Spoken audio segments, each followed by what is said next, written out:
So Scott Bedell joining the podcast in person this time. This is round two. Welcome back. Yeah, thanks for having me back, Donnie.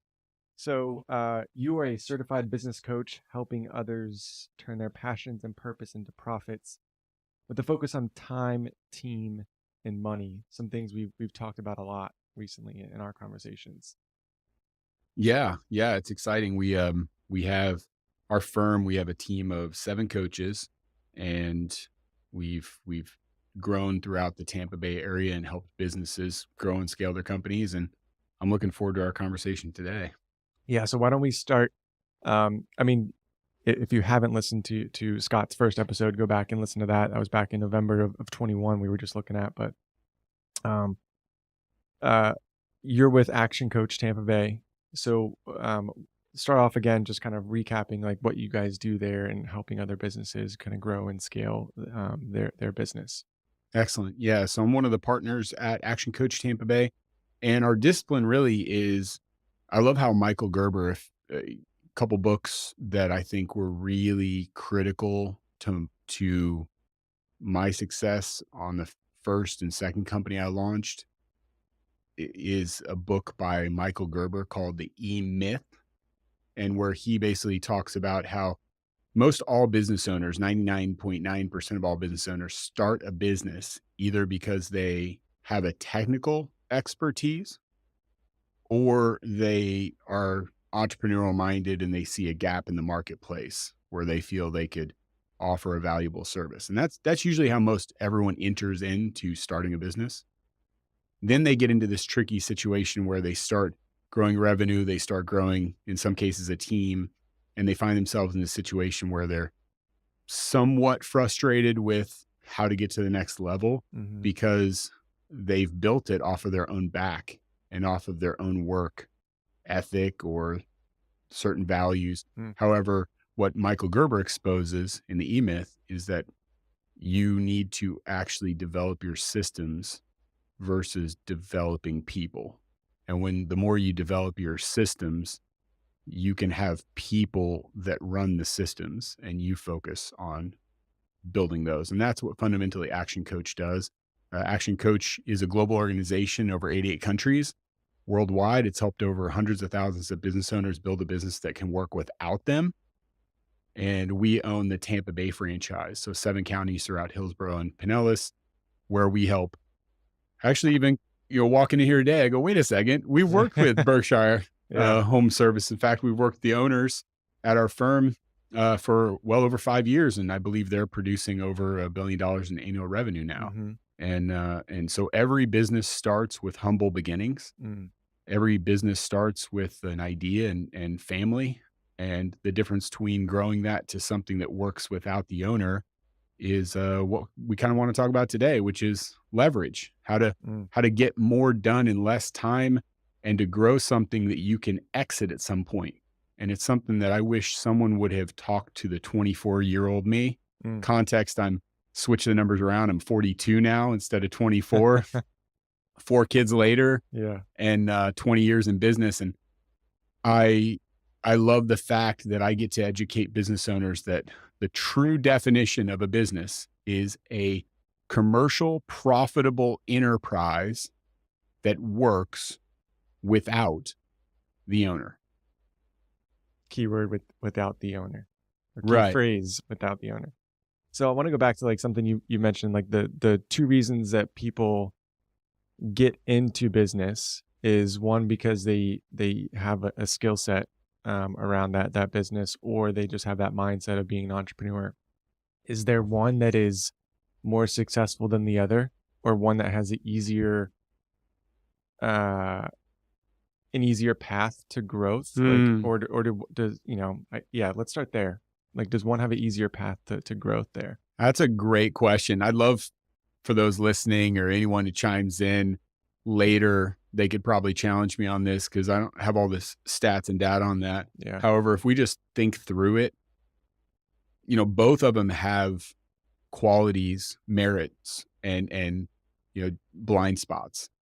Technicians, business owners that we work with that are technical savvy, so they tend to be great operators, and tend to get frustrated with others not being able to do it as well as them. Mm. And we can talk on that in a minute and how that Yeah. relates to time. Yeah. And then on the entrepreneur side, they let go easily. Almost their risk tolerance is much higher. Their willingness to make mistakes, fail fast, and move forward is a key attribute. Mhm. And we talk about the success cycle of business. I brought this for you for success cycle of business, 6 keys to a winning team. One of them is to support risk taking. So entrepreneurs have a natural knack for risk taking. However, where they tend to fail is in the systemization of creating consistency. Because the number one reason why people will continue to buy a brand or buy into a brand, build loyalty, Mhm. is not price. In fact, price is number 5. It's not even the number of services you offer or the quality of the services. It's in the top 5, but it's not number 1. Mm. The number one reason people will continuously come back is due to confidence in your product or service based on your consistency. Hmm. And if you think about that, and you want to challenge me on that, look at McDonald's. Yeah. Can Yeah. can you and I make a better burger than McDonald's? Oh, most likely, yeah. Yeah, 1,000%. Yeah. But the thing is that whether you go to Palm Harbor or China or anywhere in the world, you Yeah. walk into a McDonald's and you're going to see the same colors. You're going to see the same, well, now they have a bunch of different products, but the idea is that it's the same structure. Now they've systemized it to a scale to where each franchise location, again, you challenge me on the specs of this. I might be pulling old data, but the average franchise used to value at around $1 million per franchise. Guess how old the average manager running a $1 million franchise McDonald's corporation, Mm. how old they are? I imagine they're younger, right? Yeah, I mean, the way I'm positioning it, Yeah. you go, well, there's got to be a shock to Yeah. it. They can't be like in their 40s, but just give me a number. What do you think? Yeah. 35? 20, 20 20 years old. is the average franchise owner?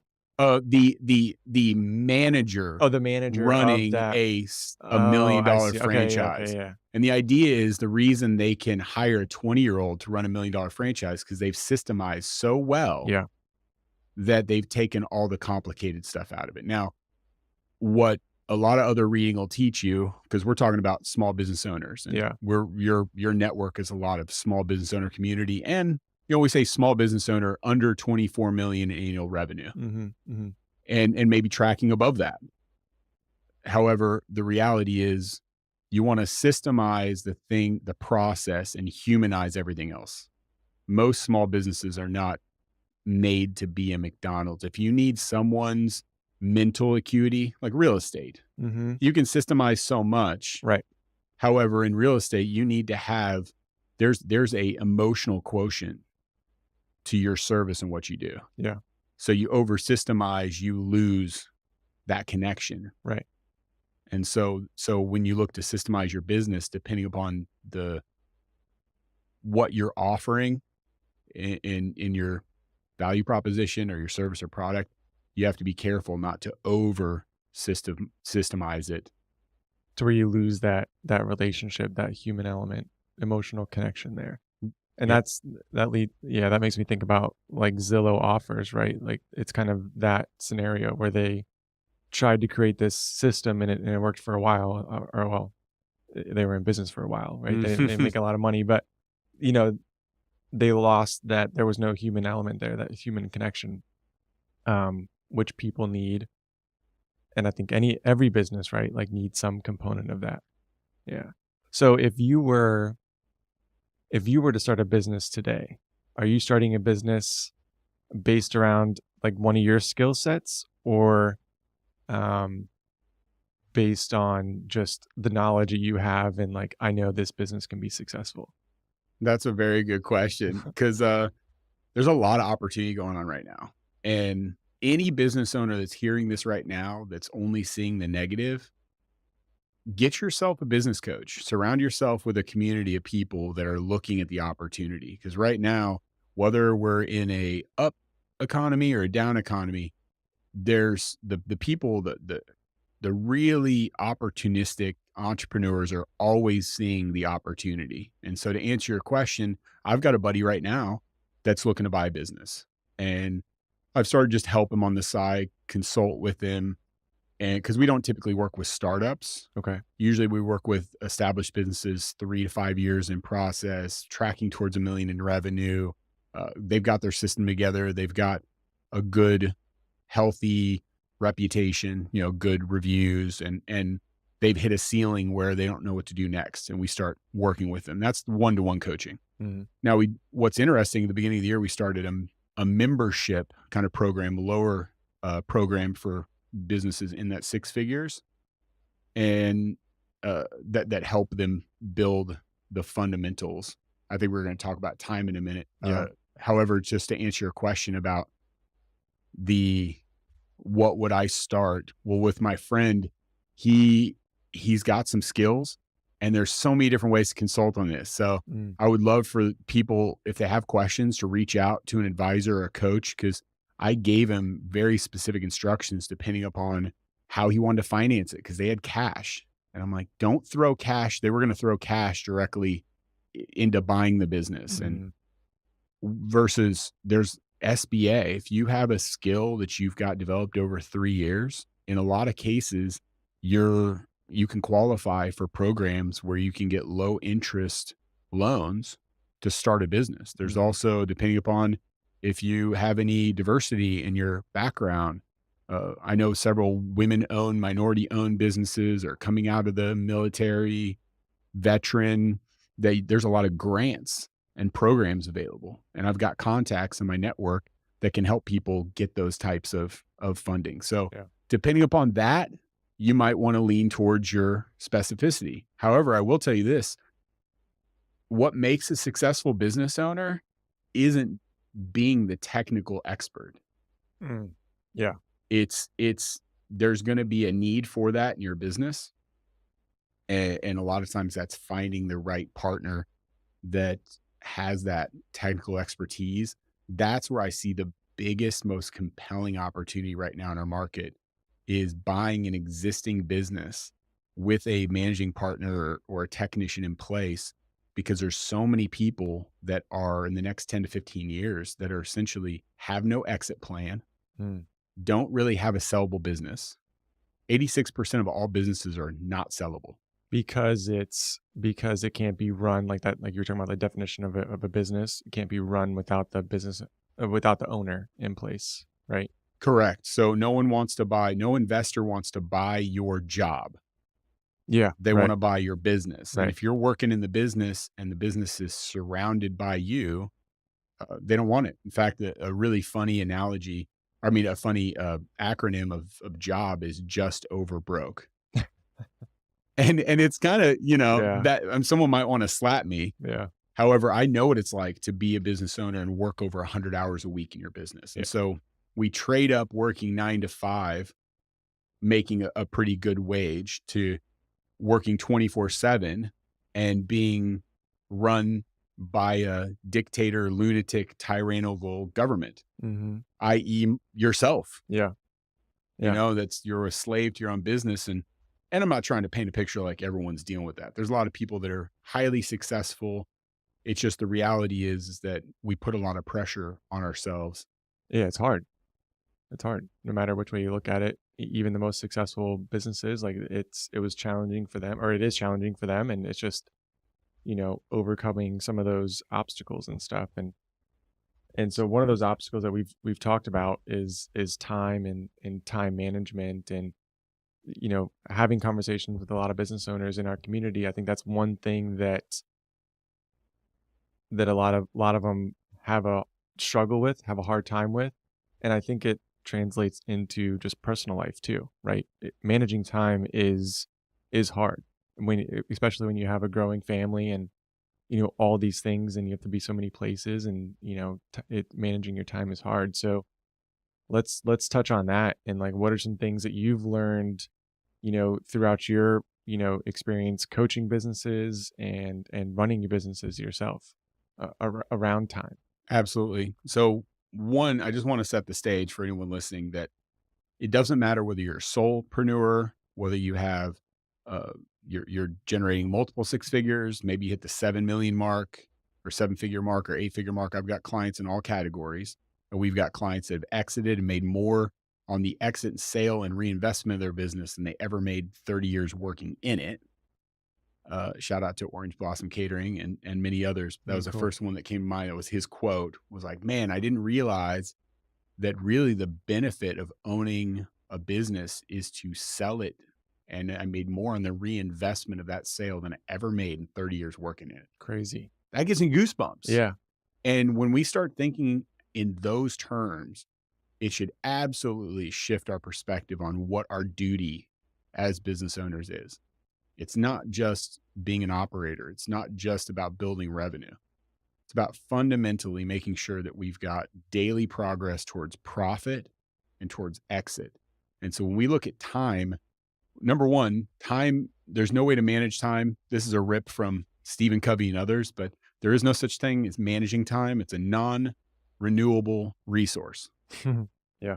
You know, money you can money you can put in a bank, you can save it.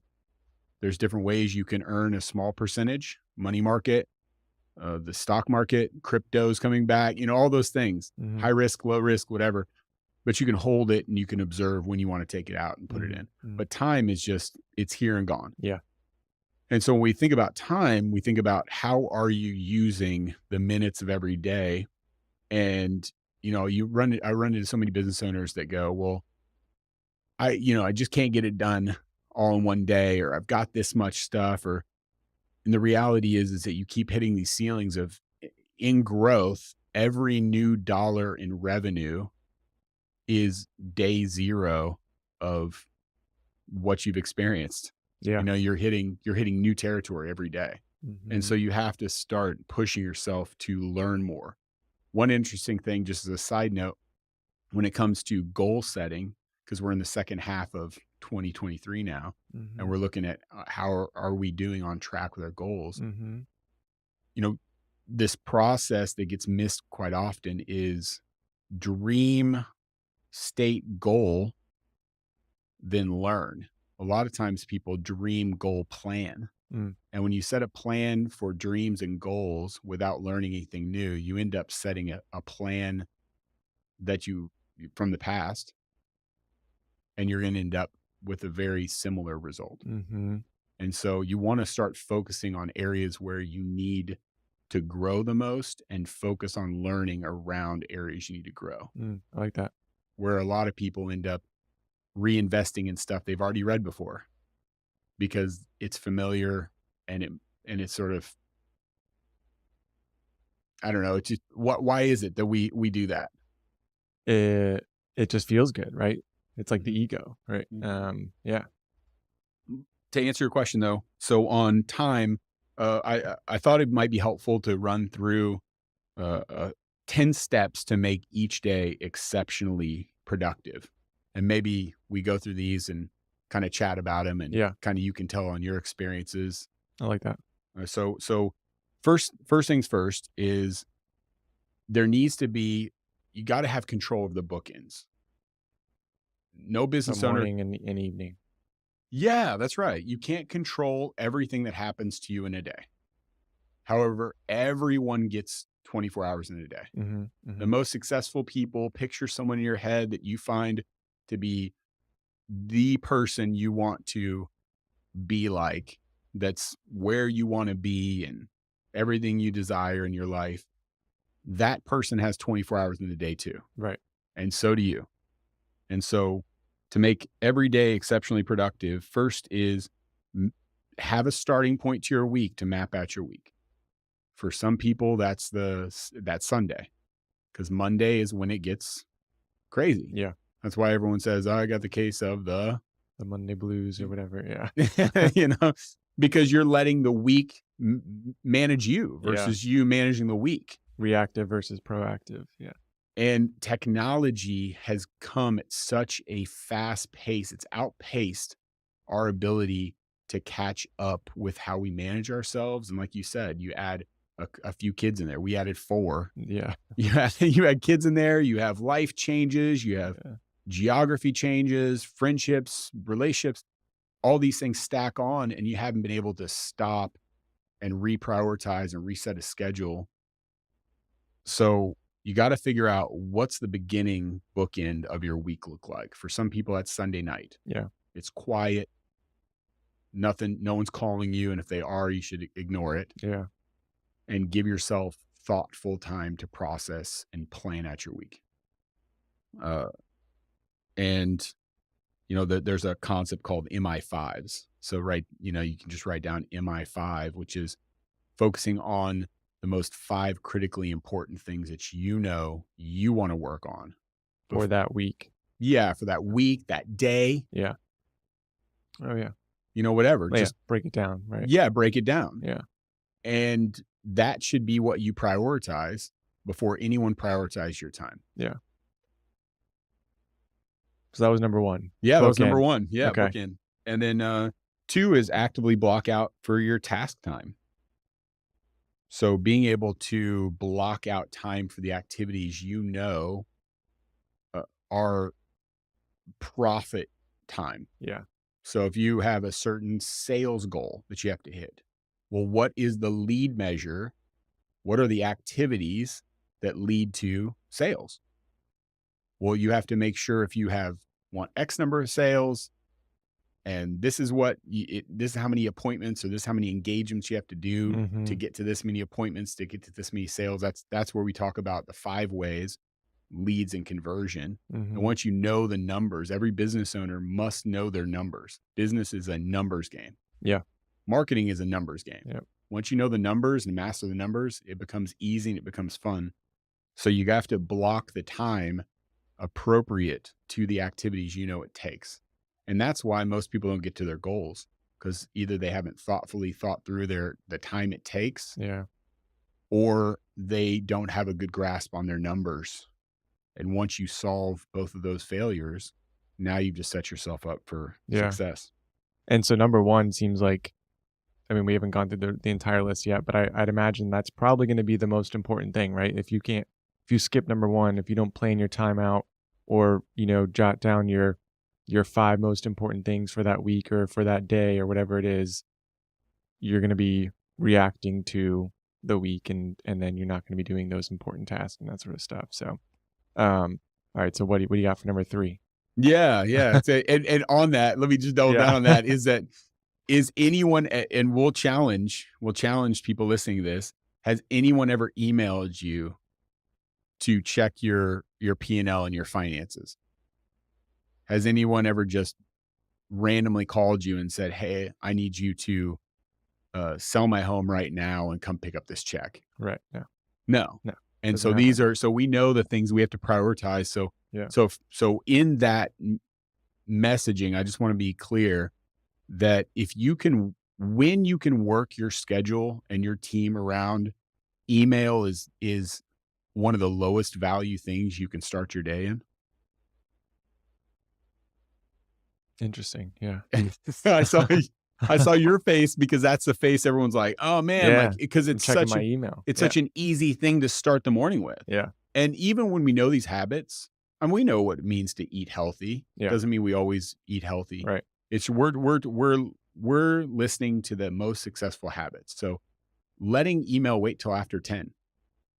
Yeah, I've heard this before too, of like whatever the time is, right? Whether it's 10, 11, but just setting a time block where you check your email and you don't check it.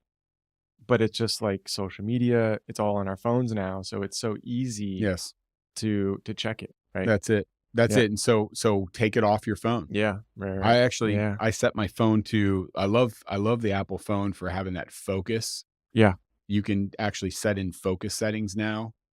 Where it's like a time every day or Yeah. Yeah. And put it to do not disturb, because Yeah. they've gotten really good about figuring out, even when you put it on disturb, it can vibrate, or even Yeah. if you have it on vibrate, it can flash. Yeah. So I always have my phone down, do not disturb, Yeah.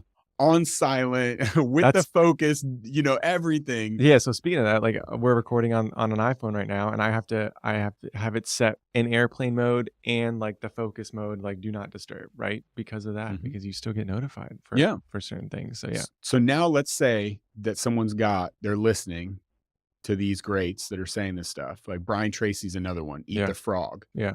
So I don't care if you might say, well, 2 a.m. is when my high energy is. Energy management is also important. Yeah. I'll just tell you the most successful time for average for brain activity is the morning. So 8 to 9:30 high focus time. Mhm, mhm. The high priority tasks. That's why we want to push email to after 10. Yeah, And you go, well, Scott, I get up at 4 a.m. and I tackle it. I get it. Quiet time in the morning, that's all good. But I still think setting aside a lot of intentional effort to start other people's activity later in the day and get clear on what you need to do mhm. and be able to focus in is extremely important. So Yeah. you said go to the next one, 3? right? Yeah. 3, follow a realistic to-do list. 'Kay. A realistic to-do list. And here, let me add this is that half and half. Some people don't create a to-do list on paper. We just create it in our heads. Yeah. So it's great to document it, write things down. For those that need to do that, just document taking a 5-minute time to just brain dump. If you start to feel overwhelmed, if you start to feel anxious, Mm, just taking 10 minutes, 5 minutes, you would be amazed at yeah, what you can accomplish just brain dump. And having someone outside your world, outside the emotion, to be able to help you brain dump that and reorganize that is extremely helpful tool for just organizing your thoughts and reprioritizing your yeah. tasks. Now, for the other half that are really good at creating to-do lists, that creates anxiety because they have these to-do lists. They have to get done. And they can never get them all, Yeah. or they'll force them to get them all and they're killing themselves. Yeah. And I have clients that are netting multiple 7 figures a year that still work themselves like they're going to be broke tomorrow. Yeah. Right, right. And what we have to do with those behaviors is help them slow down and recognize they need to slow down and celebrate the wins and the progress they're making Mhm. and recognize their team. And what we do is an invert strategy, which is write down your to don't list. Like, things you don't wanna do or Ye- things you shouldn't be doing. ye- Right. Things you shouldn't be doing that if you just stop this one activity, Mm, it might buy you back hours in your week. okay. Yeah. And then once you learn that discipline of just one thing to stop doing, Mhm. and it's buying you back 10 minutes a day, we get 10 minutes a day back in perpetuity. Mhm. Yeah, I love that. And the to-do list thing, I've done different strategies or whatever for since I've been in business, and it's either, in my notebook, like I did that for a while where I was writing it down in my notebook, but then there'd be times I would think of something, and then I'd be like, "Okay, I need to write that down." And before I get to my notebook, I forgot what it is that I need to write down, right? So I now have it on my phone. I have different lists. I have category to-do lists, like the little app on your iPhone. I think it's reminders, and you can set different categories. So I have a business to-do list. I have a home to-do list. We have an investment property, so I have a to-do list for that. Mm, So I have it broken down that way, and that's worked for me because then I can, if I think of something, I usually have my phone near me and I can just type it in right there. that's awesome. Yeah. That's great. And then what that helps when you start documenting at that level, what you can start doing is pulling in this discipline of future present state. And future present state dictates that you can look to your past as historical evidence of what you need to do and improve that to get to your goal versus future present state says look 3 5 years in the future, really document what your world looks like, Mm, what kind of behavior do you need to be, mhm, what are the things that person is doing or needs to do to have the things you're looking to have. mhm, And then you draw those dreams and goals into your present by working through changing your behavior, changing the things you need to start operably doing on a day-to-day basis, making mhm. daily progress towards long-term worthwhile goals. And that by action is creating what we call an action plan. Mm-hmm. It's not a strategic plan. It's not a tactical plan. It's an action plan where rather than just creating these insurmounting to-do lists, you're looking way in the future, pulling that into a vision mission, breaking that down into the next clear 90 days that Mm-hmm. gets you towards that future vision, Mm-hmm. and then breaking those down into weekly, daily, and small bites. Yeah. Actionable items that you could work on today. I love it. And I'm gonna and so in fact, the one-page plan, there's a lot of greats that talk about that. One Like a being, 1-page business plan. yeah, Yeah. well, it's not a business plan, it's an action plan. Okay. And Okay. so business plan would be for the purpose of, say, getting finance or capital, Okay. or bringing in business partnerships, or getting clear about your idea. But Okay. once you've done and executed all that, an action plan is really the steps and the things you need to do Mm-hmm. to get to that Mm-hmm. long-term vision. Okay. And so there's a few other things on here. Maybe a teaser is we'll give them the full 10 steps. Yeah. I'll give it to you and you can list it and give it to them in a PDF. Yeah. We'll put like a link on there for them to get the 10 steps. But I'll give a couple extra on here. Okay. This one's funny to me is I can't remember the author. Maybe you guys can tell us or remind us who the author is, but it's default to 30-minute meetings. Ugh. I've who was it that said this? And it was like, why do we have 30-minute, or why do we have like the standard hour meeting Yes. when you can accomplish? Maybe it was like Rob Dyrdek. I don't know if you've listened to Yes. any of his Uh-huh. content. Yeah. So he's very big on time management and just planning his day, and he talks about that. It's like, if you can schedule your meeting in 15 minutes, then schedule a 15-minute meeting. It Mhm. doesn't need to be an hour meeting. I like that. Yeah.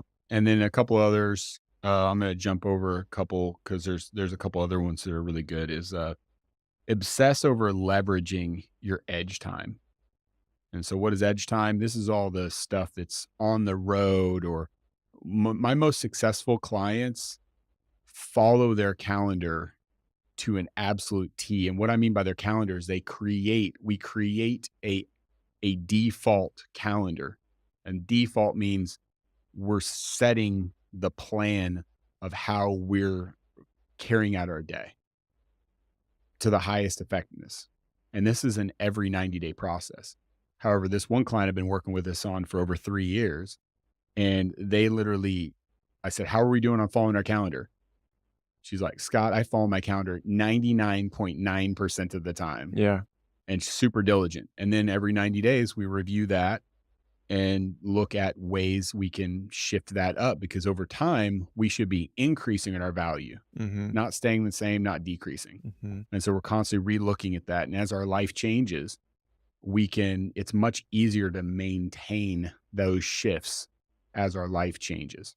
So for the calendar, so every 90 days, so you're saying like have a set calendar of like those 5 items that are the most valuable to help you achieve your goals. So like those items are like built into your week every single week, and they don't really fluctuate. Is that kind of like the idea there? Yeah. So it's your blocking time for the critical activities, that are driving profit, revenue, Yeah. et cetera. I have certain days where I have coach days, and I've dialed that down to a couple days that are just high profit coach days. And then I've got other blocks throughout my week that are consistent, so that my schedule becomes this routine, systematic approach. And I'm just this person working through it. Yeah. Now there's things that change inside that. Yeah. I don't have come on Palm Harbor local, every Every single week. week. Yeah.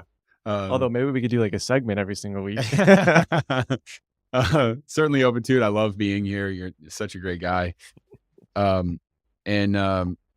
However, the idea is that there's certain things, getting out and doing speaking events. Yeah. Being able to, in October, fourth quarter of 2022, I set out my give plan. 12% of my time is going to go to give backs. Okay. Going to pro bono sessions, because I know that these are lead measures or lead activities that bring a certain amount of clientele or awareness to what we're doing. It helps a lot of people. Mhm. My vision that God gave me a long time ago was to help reduce the rate of business failure down to zero in my local marketplace. Mm. So businesses that I know are great business leaders that want to run a successful business, want to grow a great culture. I want to help those business owners make sure they aren't part of the 86% statistic that fails, Mhm. that they actually can build a business that can be a sellable asset.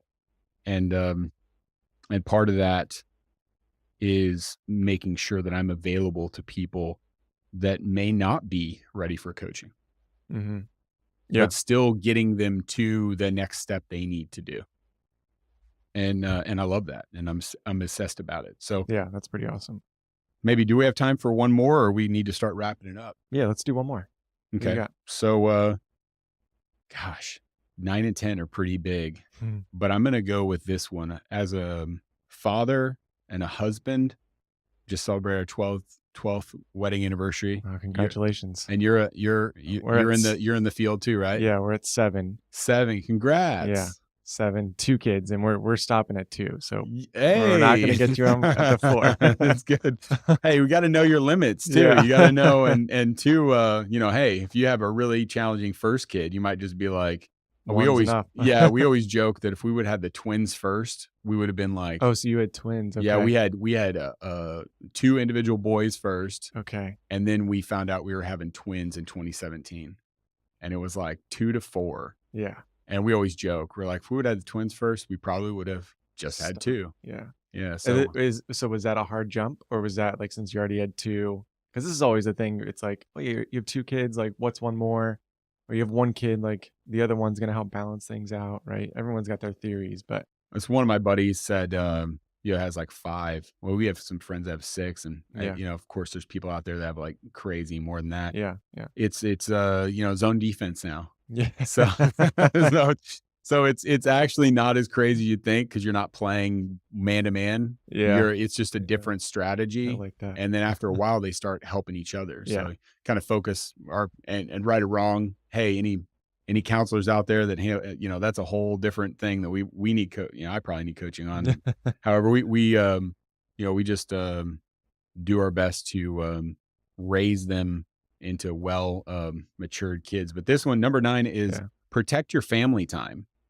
So, as a self-proclaimed or not a former workaholic who used to wear it like a badge of honor, there is nothing honorable about working under your value and and watering down your value to the marketplace. Mm. And so exercising your right, if you're not able to get home by 6 o'clock to be with your family, you, this might be a gut punch, and I'm putting my own hand on this. You're doing something wrong, Mhm. Mhm. and I don't mean disrespectfully stop what you're doing today. I'm saying, can we work on a plan to get you home by 6 p.m. so you can be with your family and shut down your phone and shut down your thoughts and uh, you gotta work through that. I actually learned, and me and some of my clients have talked through this that also have families and younger families or just had children, their third child. It's committing that drive home to not jumping on the phone, Mm. not putting on music, being silent with yourself, being able Yeah. to process. And that's the other bookmark is being able to end your day. How to end my day and having self checks and decompressing so you can show up for your family high energy when you get home. Mhm. And the times when my work day runs over and I don't give myself that time, I'm not really checked in when I get home and after dinner, and now the kids are in bed and I'm just aggravated. I want to get them to sleep so I can start Yeah. having my time back. Yeah.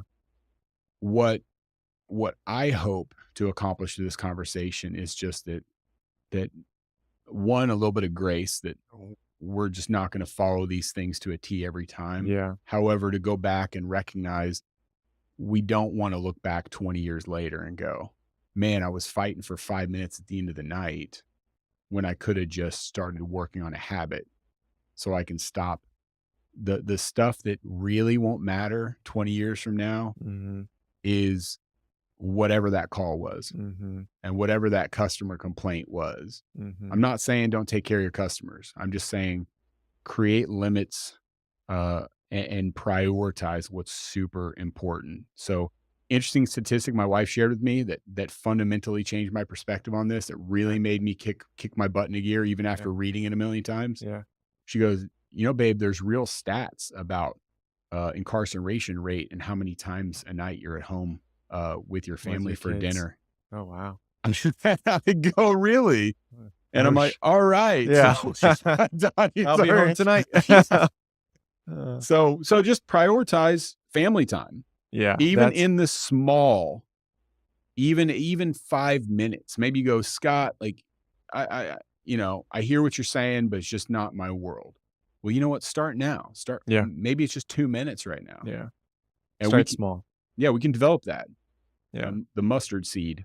That's such a great one to end on because it's so true. It's such an important time, for you and your family to connect and exactly what you said, like, I've experienced that too, where you are working until the minute that you get home, and you don't have that time to kind of sit back and reflect on the day or collect your thoughts, whatever it is, and then you rush right into family time, and you're not relaxed at that point, right? So then that feeds into your kids and family time, and then it's just a kind of more chaotic night than what it should be. Um, so I love that, and I have it in my calendar every single night. It's like 6 to 8 p.m. is like family time. It's Mm. dinner, cook dinner, get the kids to bed, spend some time with them. It doesn't always work out like that, like you said. Like it's not perfect, but um, but it's so important. And like the days that you can do that and spend that time with your family, it's cool. It's fun. It's special. So I love it. That's awesome. And I definitely want to be intentional to, sometimes people go, "Well, man, that sounds like personal life coaching, not business coaching." And the Mm, reality is that the personal stuff affects the work stuff. So 100%. our aim is to be business coaches. Are we sometimes in the pocket of the family life? Absolutely. Yeah. And you know, marriages have been restored, relationships have been built on people being intentional about changing the habits that are not getting them to their goals. And so when we're willing to not just, because doing part's only about 20%. Mm, 80% is, we're human, we're not human doers, we're human beings. mhm. So we need to focus on the be state.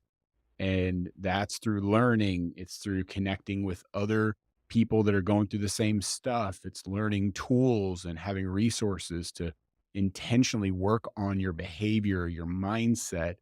And it's a tough world. And when you're in tough economies, up, down, mindset can play tricks with you. And Mm, so you got to find a community, you got to find people, you got to find mentors and coaches and other people to surround you, so we can eliminate those threats to help help that person be the best person that they were designed to be. yeah, yep, I love that. So we'll put the remaining or the whole PDF, we'll put that, we'll give you guys a link in the description so you can check out those, 10 steps to make each day was exceptionally productive. I like that. Um, Scott, it's been fun. It's good to finally meet you in person. I know we've had conversations over the phone, and our first podcast was via Zoom. So, good to have you in person, and I appreciate you being here.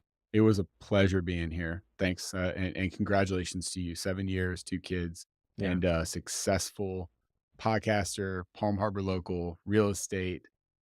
You're great. You're a great example, and it's been a pleasure. yeah, I appreciate that. And so, anybody that is interested in connecting with Scott, reach out to him. Again, we'll have all the links for reaching out to him in the description below. So check him out. And yeah, thanks for being here. Thank you.